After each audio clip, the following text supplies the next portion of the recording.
गांधीवादी विचारधारा, इससे संबंधित अपने विचार रखने का अवसर दिया है। साहित्य क्षेत्र से मैं जुड़ी हूँ और इससे श्रद्धांजलि स्वरूप आज गांधी जी की पुण्यतिथि पर, ऐसे तो ये कल था पर आज कल से और आज तक ये चल रहा है, इसी संदर्भ में मैं कुछ पंक्तियां पहले कहना चाहूंगी। जो युगांत में सुमित्रंजन पंत हिंदी के कवि हैं, उन्होंने कहा था, तुम मांसहीन तुम रक्तहीन, हे अस्थिशेष तुम अस्थिहीन, तुम शुद्ध बुद्ध आत्मा केवल, हे चिर पुराण हे चिर नवीन, आए तुम मुक्त पुरुष कहने, मिथ्या जड़ बंधन सत्य राम, नानृत जयति सत्यम माप है, जय ज्ञान ज्योति तुमको प्रणाम, तुमको प्रणाम। संदर्भ गांधीवादी विचारधारा का है, एक युग था उनका, और ये था शब्द शायद सही नहीं होगा उनके लिए। असामयिक रूप से उनकी मृत्यु हुई, हत्या हुई, शहादत उन्होंने दी, और उस वक्त हमारे स्वतंत्र भारत के प्रथम प्रधानमंत्री नेहरू जी ने कुछ शब्द कहा था। उस शब्द को मैं आपके सामने पहले कहना चाहूंगी कि एक आलोक जाता रहा, और वह सूर्य जो हमारे जीवन को गर्मी और प्रकाश देता था, डूब गया, और हम ठंड और अंधकार में कांप रहे हैं। मैंने कहा वो प्रकाश जाता रहा, लेकिन मैंने गलत कहा, क्योंकि वह प्रकाश जिसने कि इस देश को आलोकित किया है, वह आने वाले अनेक वर्षों तक इस देश को आलोकित करता रहेगा, और 1000 वर्ष बाद भी वह प्रकाश इस देश में दिखाई देगा और दुनिया उसे देखेगी, और वह अनगिनत हृदयों को शांति देगा, क्योंकि वह प्रकाश तात्कालिक वर्तमान से कुछ अधिक का प्रतीक था। वह जीवित और शाश्वत सत्यों का प्रतीक था। यह अभिव्यक्ति थी भारत के प्रथम प्रधानमंत्री की, जो उन्होंने मनमाहत होकर कही थी, पर यह शायद सिर्फ एक उद्गार नहीं था, एक सच्चाई थी। कुछ तो था उसमें कि हर व्यक्ति उनके पीछे गया, उनकी पुकार, उनके आह्वान पे भारत जो गुलामी की जंजीर में कितने 100 वर्षों तक उस चीज को झेलता रहा, और शायद किसी को विश्वास नहीं था कि एक व्यक्ति जिसके पास ताकत के नाम पर सिर्फ उसकी विचारधाराएं थी, और उसके साथ लोगों ने उसका साथ दिया। आज के संदर्भ में शायद उनकी विचारधारा या वैसे व्यक्तित्व को मानने, समझने और सोचने वाले लोगों की कमी है हमारे देश में, तो और भी ज्यादा। मैं ऐसे किसी भी शख्सियत को इस आदर्श के रूप में हमारी राजनीति में या हमारी संस्कृति में हम अपने जिस नेपाल के परिप्रेक्ष्य में जी रहे हैं, कहीं नहीं मुझे दिखाई देता, जिसको एक कहते हैं ना कि किसी नेता के पीछे जाना, उनकी बात के पीछे चल देना, तो उनमें ऐसी कशिश या ऐसी ताकत होनी चाहिए कि हम सचमुच उनके पीछे चल पड़े। लेकिन मुझे ऐसा फिलहाल, माफ कीजिएगा, हमारे राजनीतिक व्यक्तित्व यहाँ बहुत ज्यादा है, पर ये मेरी व्यक्तिगत धारणा है, मैं किसी संस्था विशेष से जुड़ी हुई नहीं हूँ। पर जहाँ तक गांधी की बात थी कि पूरी दुनिया उनकी दीवानी थी।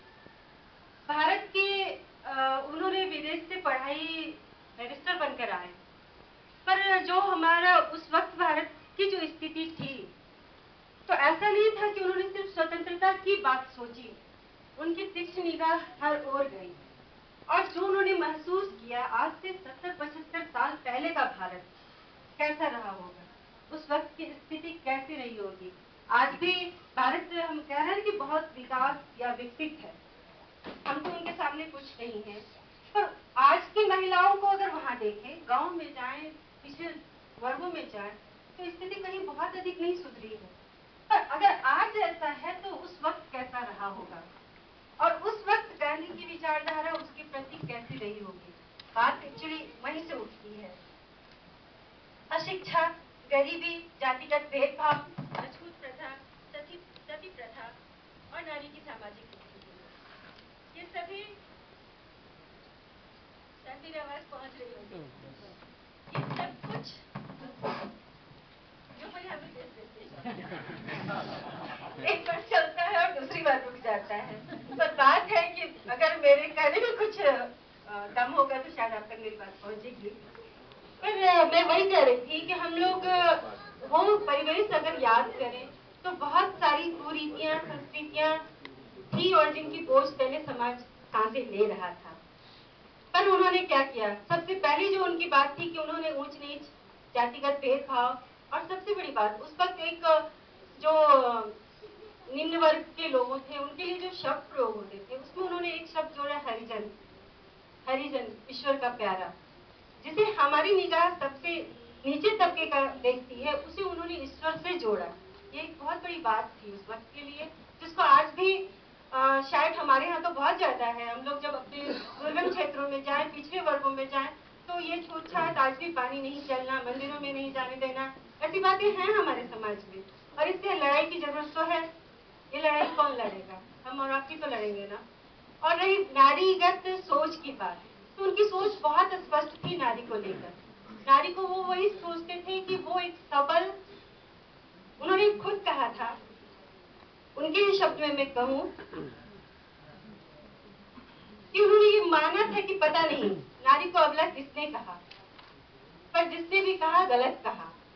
नारी में सहन शक्ति है, मैं भी मानती हूँ, धैर्य भी है, पर इसे एक दूसरे नजरिए से देखना कि अगर उसमें सहन शक्ति है, उसमें धैर्य है, तो हम इसे किस तरह उसका प्रयोग करें, सिर्फ शोषक के रूप में, शोषक बनकर, या उसे अपने साथ चलाकर। मानसिकता बदलने की बात सोच की है। मैं एक छोटी सी घटना कहूँ, नारी संदर्भ में ही, महात्मा गांधी से ही संबंधित। उनकी पौत्री थी मनु, और उनकी आदत थी कि वो जब वो पैदल यात्रा बहुत करते थे, एक गांव से दूसरे गांव, दूसरे गांव से दूसरे गांव जाना और अपनी बातों को रखना। इसी संदर्भ में ऐसे तो ये आम सी बात है कि जब हम कहीं जाते हैं तो अपने पैरों को धोते हैं। आदत उनकी भी थी, वो जाते थे, पैरों को धोया करते थे, और उसे धोने और रगड़ने के लिए वो एक पत्थर का टुकड़ा प्रयोग किया करते थे। पत्थर का टुकड़ा तो आम चीज है, कहीं भी मिल जाएगा, पर लेकिन वो उसे यूज करते थे और उसे संभाल कर रखने की जिम्मेदारी मनु की थी।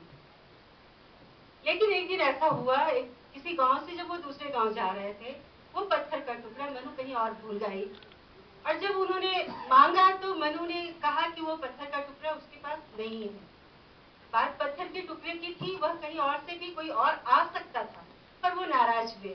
नाराजगी उनकी इस बात से थी कि मनु ने अपनी जिम्मेदारी का निर्वाह नहीं किया। शाम हो गई थी, रात होने वाली थी, कुछ ही दूरी पर वो गांव था, और उन्होंने मनु से कहा कि तुम जाओ, वो पत्थर का टुकड़ा लेकर आओ, और वो भी अकेले। वक्त ऐसा तो आज की तरह नहीं रहा होगा, आवागमन की सुविधा नहीं रही होगी। सुनसान सब जगह और रात का समय मनु अकेली गई। गुस्सा उसे भी आया होगा, हम आप होते तो शायद हमें भी आता, पर वो गई, और वो ऐसा खैरियत थी कि किसी बुनकर के घर में वो टुकड़ा छूटा था, और वो लेकर आई। और जब वो उन्होंने दिया गांधी को, तो गांधी ने उसे लिया, और फिर उसकी आंखों में आंसू थे। तो गांधी ने कहा कि मैं जानता हूँ सुरक्षा क्या और कैसी होती है, और आज कैसी है, मैं इस बात से तुमसे ज्यादा वाकिफ हूँ। लेकिन अगर किसी डर से तुम रास्ते से, आधे रास्ते से भाग कर आ जाती, तो मुझे बहुत तकलीफ होती। पर अगर तुम्हारे ऊपर आफत आती और तुम उसका मुकाबला ताकत से करती, हिम्मत से करती, और या फिर मर भी जाती, तो मैं गर्व महसूस करता। एक छोटी सी घटना है। ये घटना गांधी जी की मानसिकता औरतों के प्रति, नारियों के प्रति क्या थी, बस मैं ये बताना चाहती हूँ। वो किसी भी हालत में नारियों को सशक्त देखना चाहते थे। वक्त पर्दा प्रथा का था, लेकिन उस वक्त उनके अंदर वो जज्बा था, उनकी बातों में या उनकी विचारधाराओं में वो प्रभाव था कि औरतें स्वतः घर से निकली और आजादी के आंदोलन में बहुत जूझ कर, अटल होकर, अड़ी होकर साथ दिया। भारत का इतिहास इस बात का गवाह है। भारत का इतिहास हमेशा ऋणी रहेगा कि औरतों ने उस वक्त ये परवाह नहीं की। आज अगर हम इतने पिछड़े हैं, तो वो जमाना तो ऐसा सहज रहा ही नहीं होगा कि घर से स्त्रियां निकल जाएं और लोग उसको सहज रूप में स्वीकार कर लें। और वो स्त्रियां सिर्फ छोटे तबके की नहीं थी, अच्छे अच्छे घर की थी, घरों से आई हुई जमींदार घरों की, राज परिवार खानदानों की, और उन्होंने साथ दिया। कई एक नाम थे उसमें।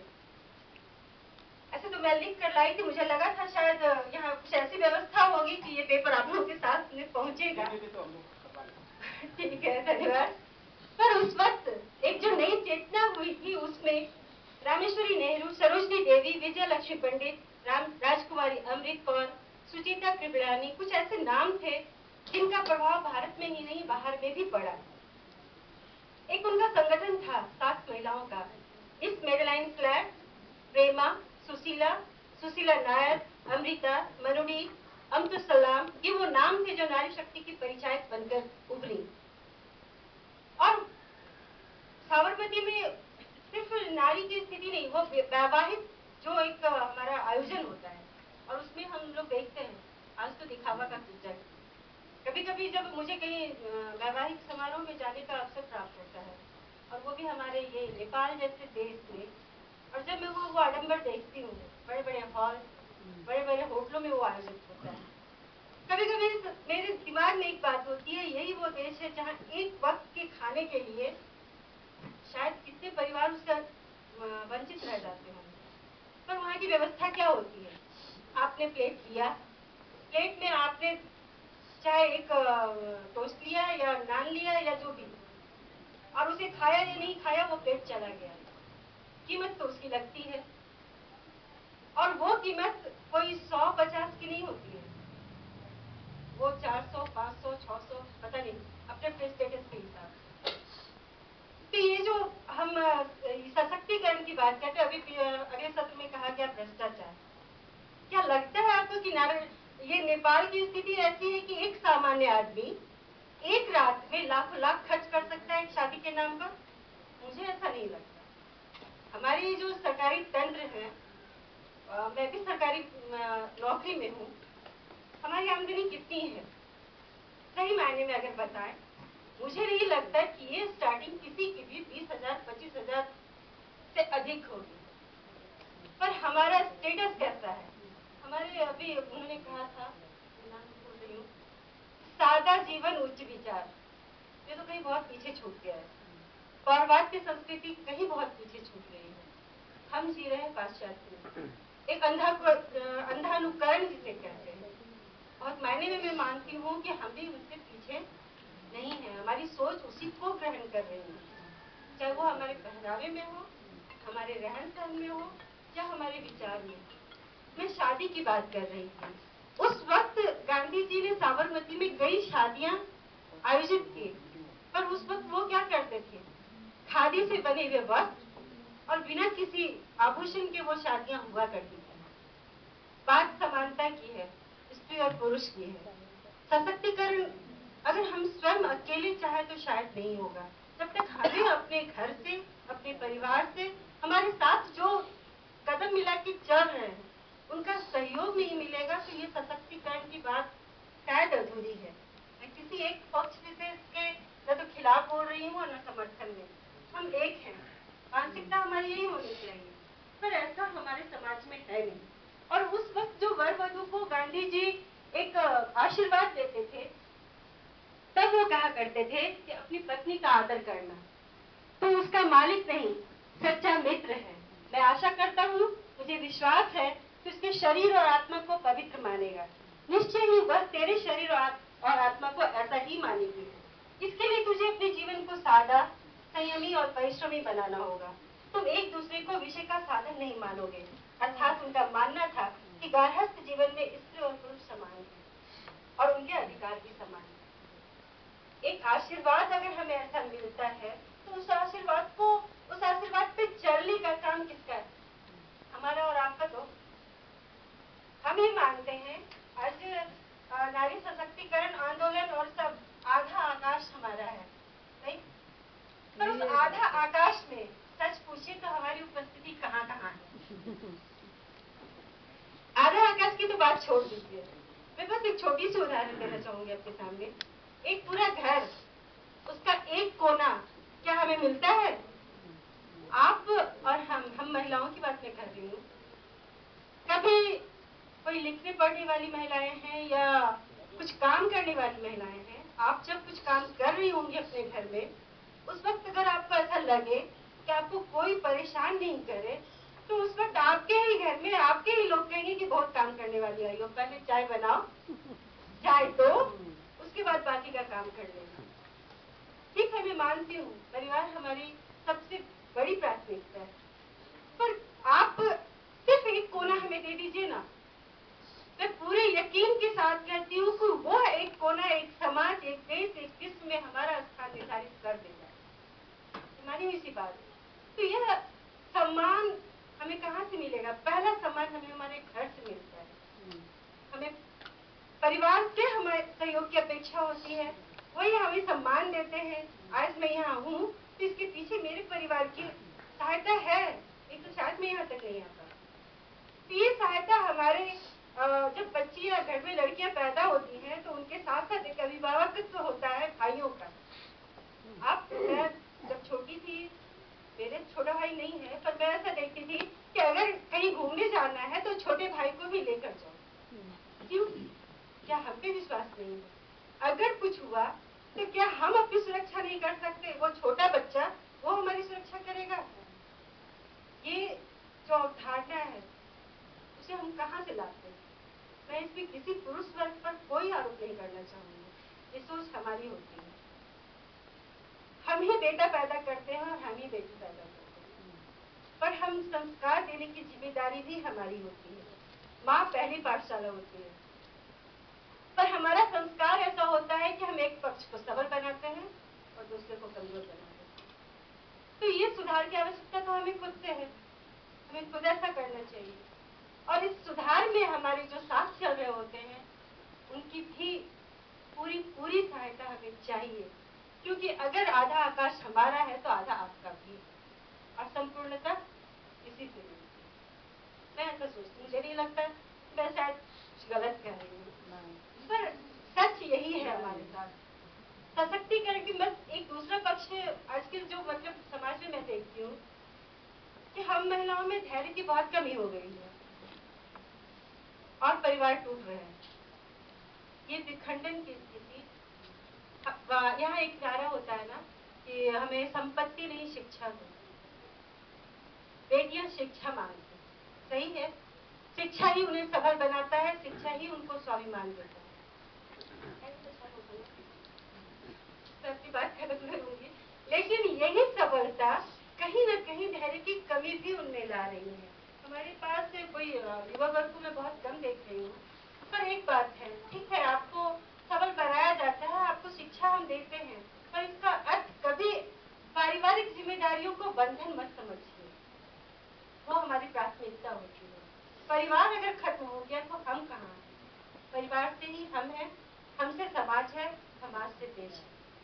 इसलिए परिवार को दांव पे लगाकर या परिवार को सोचकर या अपने अंदर धैर्य सहन शक्ति को कम कर हम आगे कभी नहीं बढ़ सकते।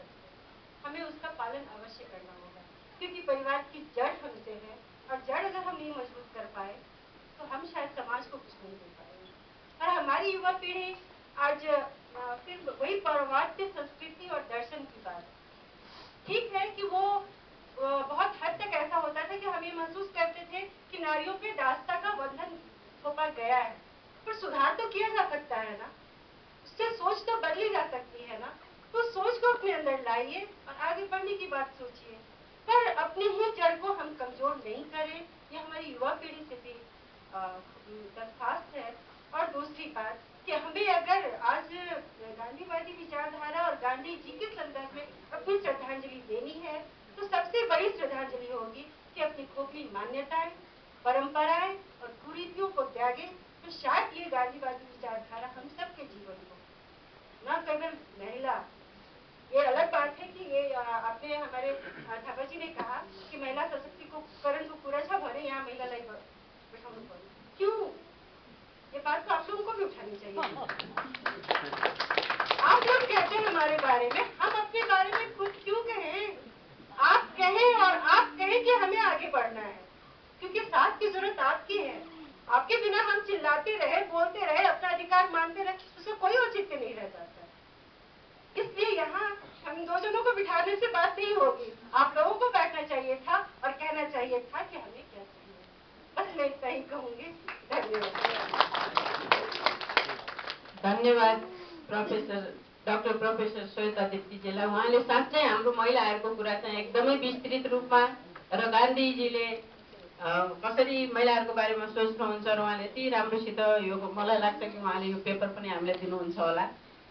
र अहिले वास्तवमा हाम्रो यो संविधान बन्ने समयमा यो जुन कार्यक्रम हाम्रो राख्नुभएछ, म त यो फाउन्डेसनलाई धन्यवाद दिन चाहन्छु।